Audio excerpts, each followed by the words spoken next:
Pakistani allrounder Shadab Khan ने कौमी team में मारूफ तुर्क सीरीज इर्तुगरुल गाजी के किरदार बामसी के होने का इंकशाफ किया है। गुज़िश्ता रोज शादाब खान ने अपनी 24वीं सालगिरह मनाई। इस मौके पर माइक्रो ब्लॉगिंग वेबसाइट ट्विटर पर शादाब के चाहने वालों ने उन्हें बड़ी तादाद में सालगिरह की मुबारकबाद दी, जिसके बाद शादाब कल सारा दिन ट्विटर पर ट्रेंड भी करते रहे।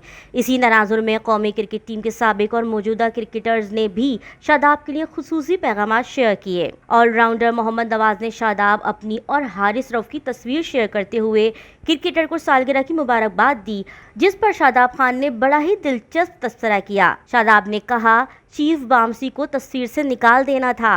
क्रिकेटर ने ये बात फास्ट बॉलर हारिस रऊफ के लिए कही, जिसका अंदाज़ा उनके मद्दा खूब अच्छी तरह से लगा सकते हैं। एक सारिफ ने शादाब को जवाब भी दिया और लिखा, बामसी ने फिर अपने बाल खींच लेने थे, ऑफ फील्ड तो बेचारे का साथ ऐसा ना करें। वाज़ेह रहे कि बामसी इर्तुगरुल का वो किरदार था जो जज्बाती होने के साथ साथ एक मजबूत इंसान भी था और हर जंग में बढ़ चढ़कर हिस्सा लेता था। दुश्मन उसे देखकर ही कांपना शुरू कर देते थे। ताहम अगर हारिस रऊफ की बात की जाए तो उन्हें भी टीम का जज्बाती क्रिकेटर कहा जाता है और वो किसी भी किस्म की सूरत हाल में मैच के दौरान पूरी जान मार कर खेलते दिखाई देते हैं।